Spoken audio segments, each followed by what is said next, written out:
Hello. Welcome to Papers, Please. Papers, Please is quite possibly one of the most well-written tragedies I have ever encountered. And I'm not just saying that because of the story of the migrants you encounter. Hundreds of faces from behind a booth, desperate for help, and you powerless to provide it. Or perhaps that's not the most accurate way to describe it. You are in a position of power to help them, but you simply cannot, at least not without sacrificing something for yourself. Anyway, that story is not why I find this game to be the perfect tragedy. I find it to be the perfect tragedy because, well, look at this job that I'm working. It's a 12-hour shift, 6 a.m. to 6 p.m., 7 days a week without fail. Pays almost nothing. The inspector, of course, is doing it to support their family, but it's a family they never actually have the chance to see, because they're always at work. Still, I suppose there is a quiet sort of dignity in it. The selflessness is honestly admirable. Or perhaps it is not selflessness, perhaps it is survival. Yes, that sounds correct.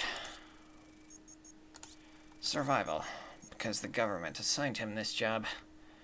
He has no option but to take it, and to like it, and his family is at stake. That is the tragedy of this game. There's a bit more to it, of course, but that's the basic premise. Working one of these jobs seems tolerable at first. But I've worked in retail before, which I feel is a much easier, lower stress job than this. And, well, I damn near lost my mind. Safety was sort of off the table there. I have all sorts of stories I could tell you about questionable business practices, but by far the most relevant is the bleach incident. I might have talked about this before, maybe not, but I do enjoy telling this story because I feel that it exemplifies everything wrong with the working world, as it is. Part of my duties included unloading the delivery truck.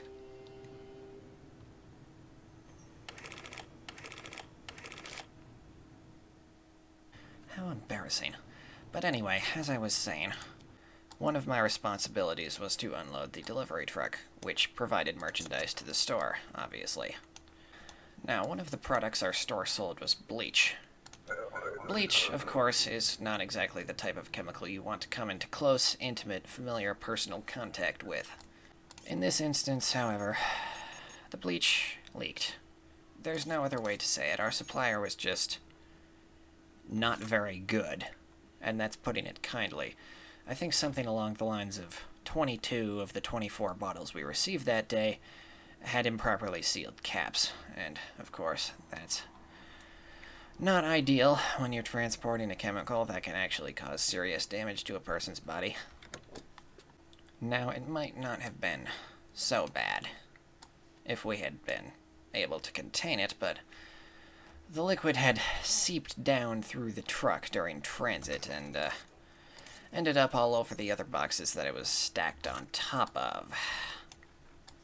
Not a very pleasant thing to experience, but even worse than that were the fumes.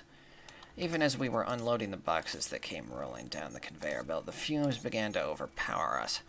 The truck drivers, who are helping with our, procedure, started to feel lightheaded first. And the rest of us followed shortly after. We had no choice. We had to stop doing what we were doing. We were in danger. The fumes were threatening to overpower us. And so we stopped, and we left the warehouse, and we took a break for a while. And that would have been the end of it, if not for the fact that my manager, who was not in the store at the time, called to check on our progress. The shift lead, who was the one answering the questions the boss was asking,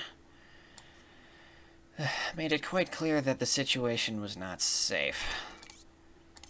there was nothing there that we could have done about it. The warehouse was very poorly ventilated, and it was the middle of the summer.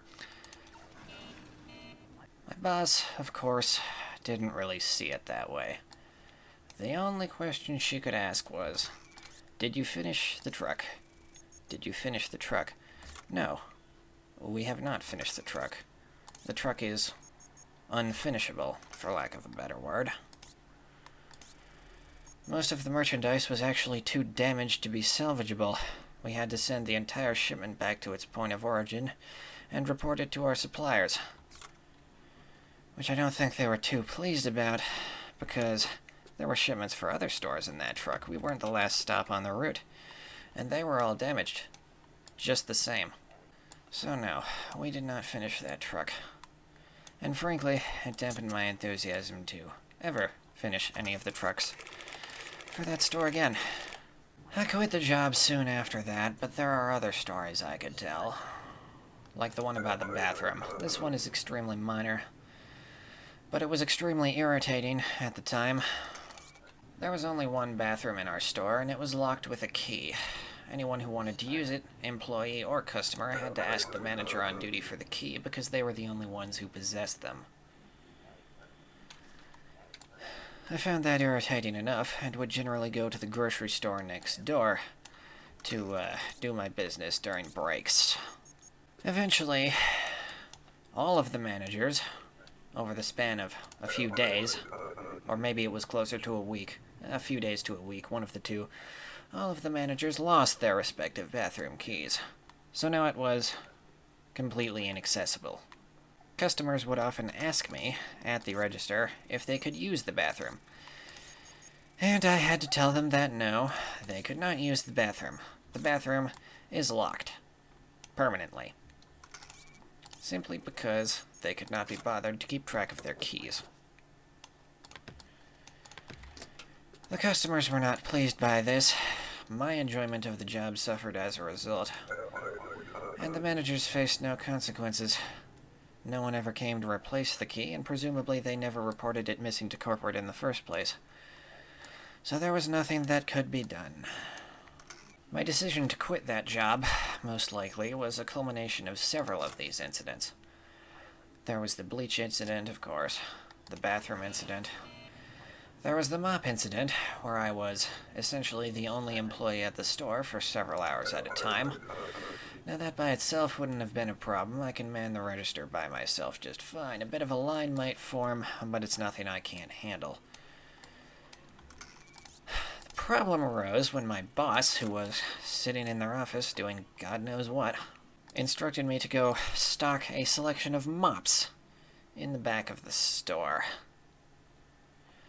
In the back of the store, the very back corner of the store, about as far away as it is possible to be from the register. It is at least a full, 45 seconds to walk there. I cannot man the register and stock brooms at the same time, and yet I was the only employee in the store. Multiple occasions during that shift, the boss would call me back to the register over the PA system, which was, as you can probably imagine, moderately embarrassing. But the simple fact was that I could not predict when a customer would arrive at the register. I cannot track all of their movements through the store, whether I am standing at the front or in the very back corner. Line of sight was not particularly good in that store. I was not pleased at the end of that shift. That's not to say everything I experienced there was inherently upsetting, but some of the situations just hit me in a way I can't quite describe. One of my coworkers, over the course of a week or so, would tell us stories about her roommates, the unpleasant stunts they would pull on her, and her intense desire to leave her situation, but it was the only one she could afford. And for some reason, that story hit me differently. I can't really explain why, but something about it becoming numb after a time. A tragedy, in a sense, so everyday that it becomes easy to ignore if it doesn't affect you. I'd imagine there are thousands of people across the country experiencing similar things right now, so why did this one in particular make me stop and think? I don't know. Maybe I'll never know, but perhaps it was simply because that was the most immediate that it's ever been to me. I have never been in danger of losing a place to live, luckily for me. So I just can't relate. I can sympathize, I can empathize, whichever the correct word is, but I cannot relate. It is impossible. Frankly, I don't think I ever want to relate. I don't ever want to be in a situation where I have to relate. Which brings me back to this game. Because this game is, in essence, a dead-end job. That is not to say it is not an important job, at least not according to the government that has established it, but again, there's a tragedy in how long this man's shifts is and how little he gets to see the families he's supporting. And yet he does it anyway. His diligence is admirable.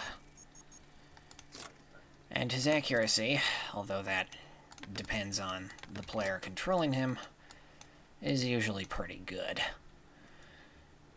Oh, and on that note, I'd like to talk about the citations for a second. I see a lot of people questioning the citation system in this game. They say things along the lines of, if they have a computer that can detect any mistake in documentation and issue a citation for it immediately, then why don't they just have that system operate the border control itself?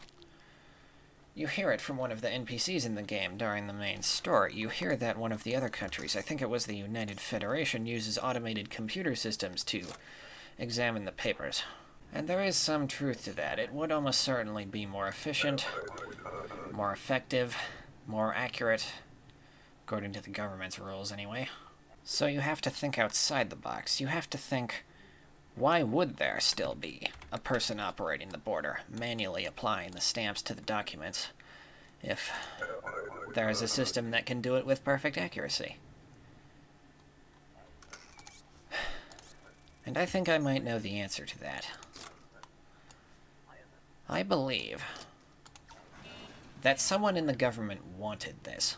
Someone, maybe even just one person with a good amount of say in the system, wanted it to be this way. Someone wanted me, well, not me specifically, but somebody wanted a human here at the border, watching the people go past, observing their situations, deciding when, maybe, every once in a blue moon, the rules just might not be appropriate.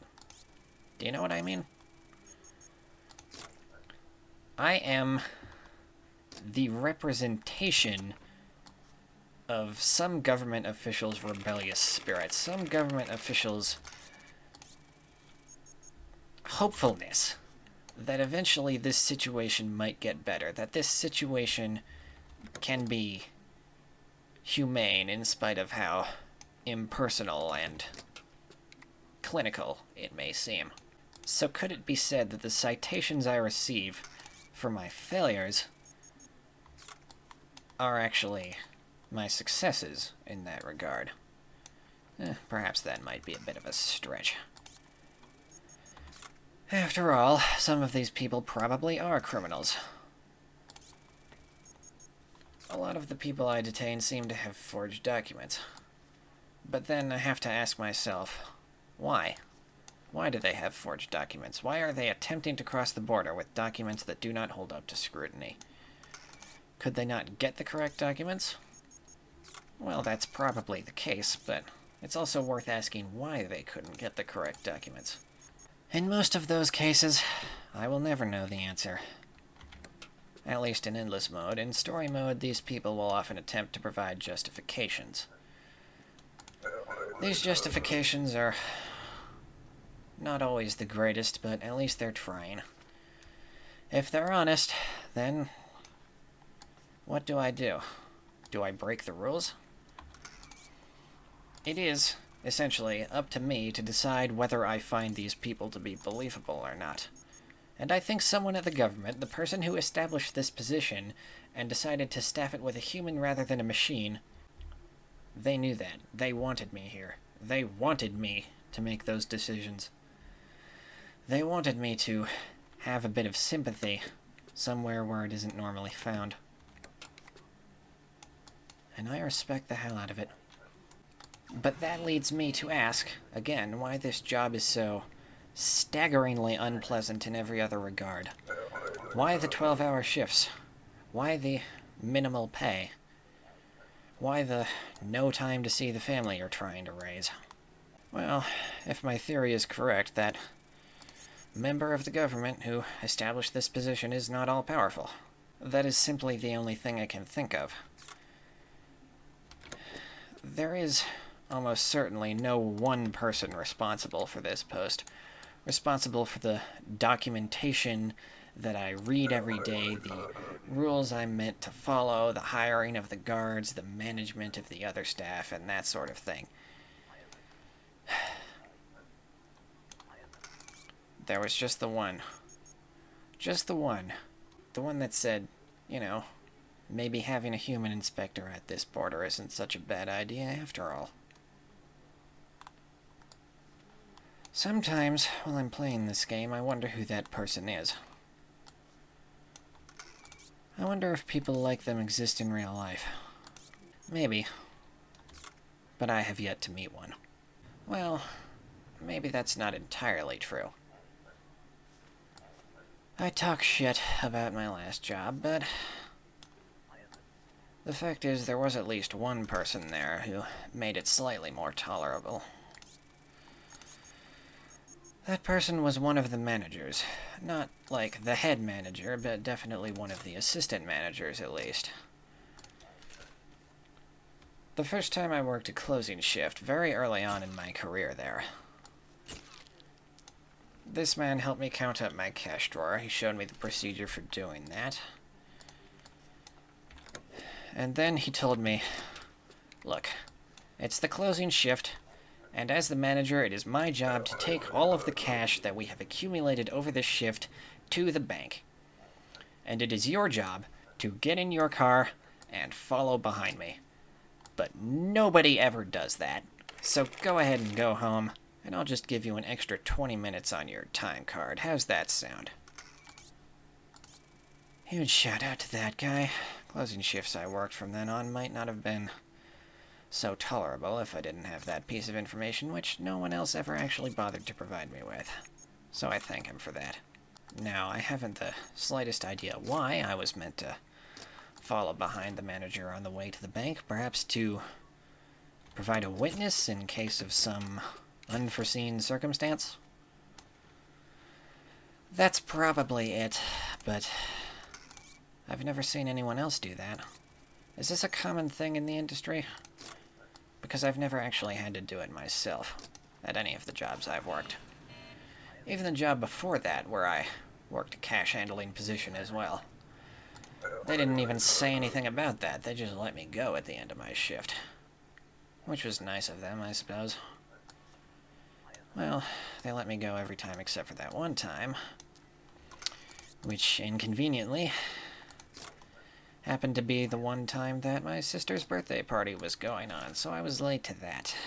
I wasn't particularly pleased, and they weren't particularly pleased that I was not particularly pleased.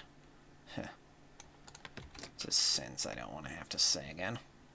So maybe there is hope in this world, in this position.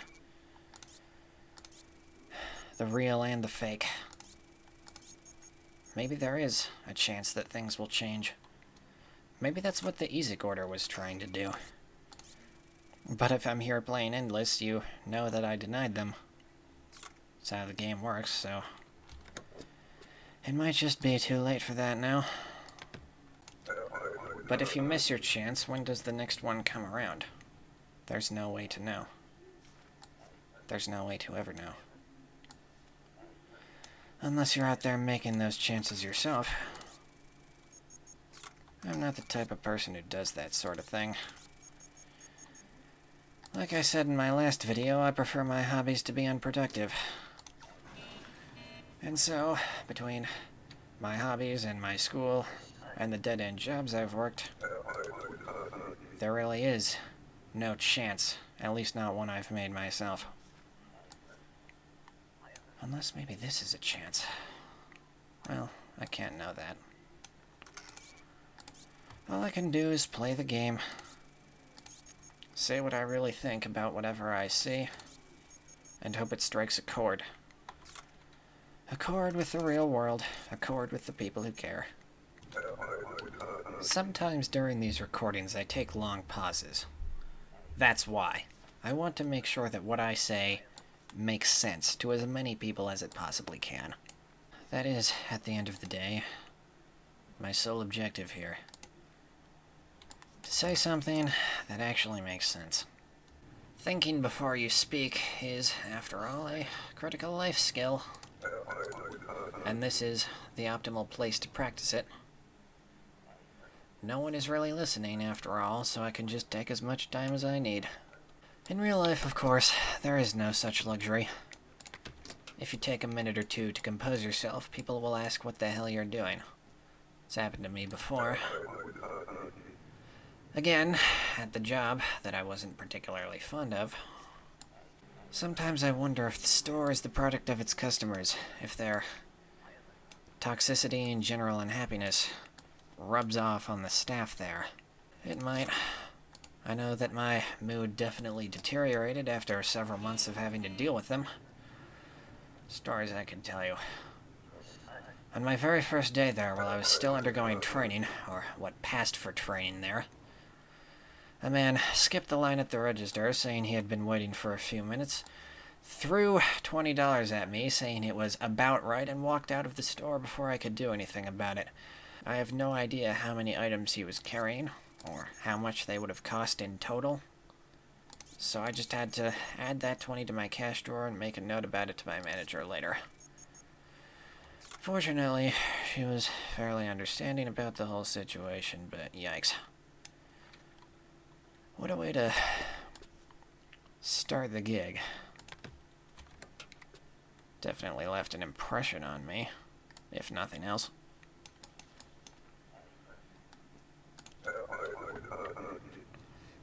I left that interaction thinking, so it's that kind of store. Better match my own attitude. And to some extent, matching your attitude to your situation is also a critical life skill. It's like my college grammar teacher said. Or maybe it was the textbook. Textbook, teacher, what's the difference? And this is one of the smartest things I've ever heard an English teacher say, by the way. Grammar, and by extension, pretty much everything else you could possibly say or do in a situation, is more than just what might be objectively correct. Sure, grammar rules often prescribe that you do things a certain way, but that's not all there is to it. Half of what grammar is understanding what is appropriate to do at any given time. That is far more important to making yourself understood, which at the end of the day is why grammar exists. It is far more important to make yourself understood than it is to be right all the time, and I think people forget that a lot. So, in the case of my old job, making myself understood meant, for one, not antagonizing the customer, which you really shouldn't be doing in retail anyway. It will only end poorly for you. The customer has all the power in the interaction, after all. I always found it a little strange that the customer held all the power in that interaction, because sometimes they're just wrong. I know what the old adage says, the customer is always right and all that. It's not true, but many businesses still stand by it because they'd rather lose a replaceable employee than a customer that pays them, you know? Why lose a source of income when you could lose an expense instead? basic economics, I suppose. Which reminds me, I live with my parents. I have close to no expenses. There is no economic reason, or at least no immediate economic reason for me to have all of these jobs. But I still do. Experience or whatever. But the experience so far has been that I simply do not enjoy doing work for someone else.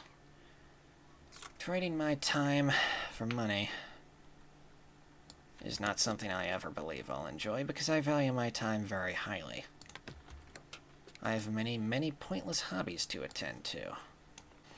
All of my hobbies require time, and the more time I spend on them, the happier I am.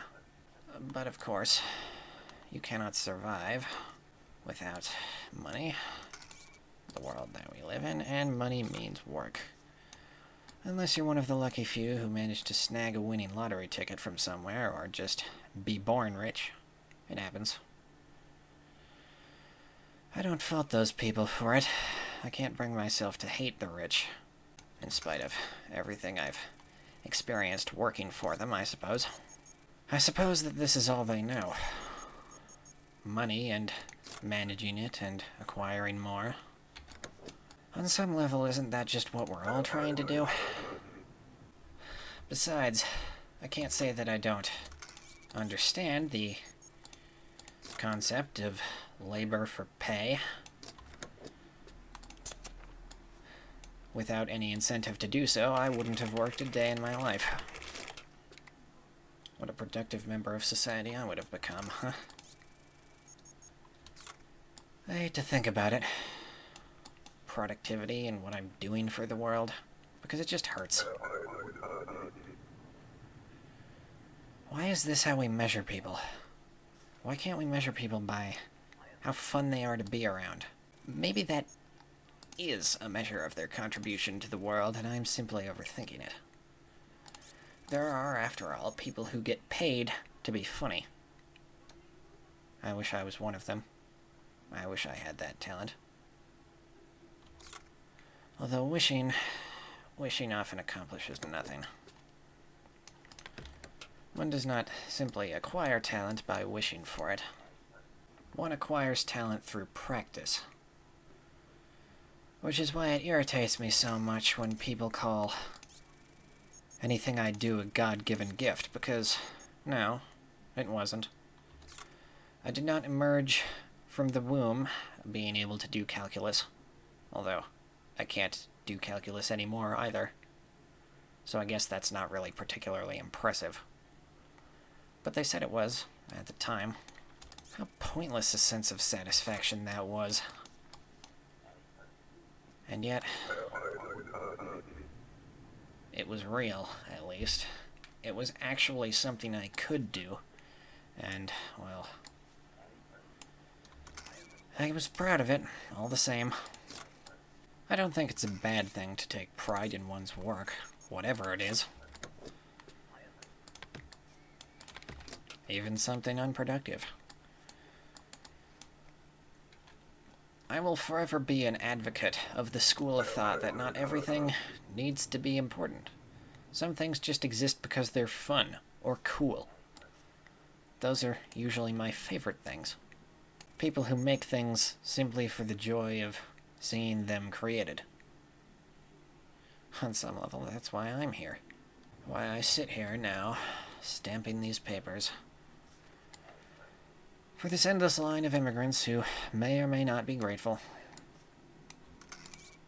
I suppose it doesn't matter if they are. I'm just doing my job, after all. If they are grateful, it does not necessarily mean that I have performed my intended function. It just means that I have done what they wanted me to do.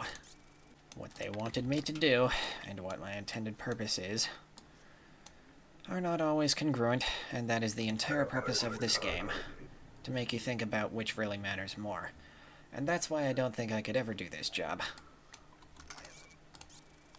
At least not in real life, because the immediacy of having a person stand right in front of you and tell you what they want you to do I just can't resist it half the damn time. I just want to make people happy.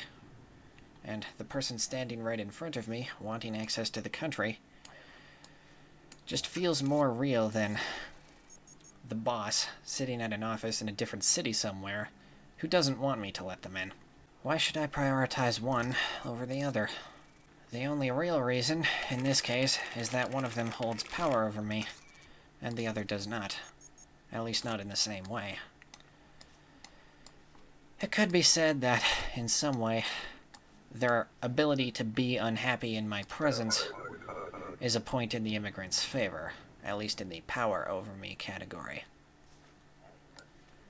But at the end of the day, that family I never get to see because of my 12-hour shift takes priority. And the boss in that office is the one paying me. So what can you do? I am not going to sit here and pretend that my existence has had any meaningful impact on the entire working world as it is now, because it hasn't. I'm not an activist. Frankly, I just can't be bothered half the damn time. I care about things, but for the most part, I just want the world to let me be unproductive in peace. Then again, that's not really practical. So I can't complain, because, again, complaining accomplishes nothing. At least not when I do it. Well, because right now I'm sitting here talking to literally no one. I may as well just be talking to myself. This stream of consciousness I've been rambling about for the past almost an hour now may as well all be for nothing. I don't want it to all be for nothing, but sometimes things are just for nothing. And maybe, well, maybe that's just how it is. Is saying these words where no one will hear them any different than simply just thinking them and then letting them go? Am I speaking things into existence, even if nobody hears them? If a tree falls in the forest and all that? I guess that might be what I'm trying to find out. The world turns, with or without me. And on that note, I think I'm going to call it a day. Thank you for listening, if there is anyone out there. And until next time, this is Jake, keeping my promise to nobody. Signing off.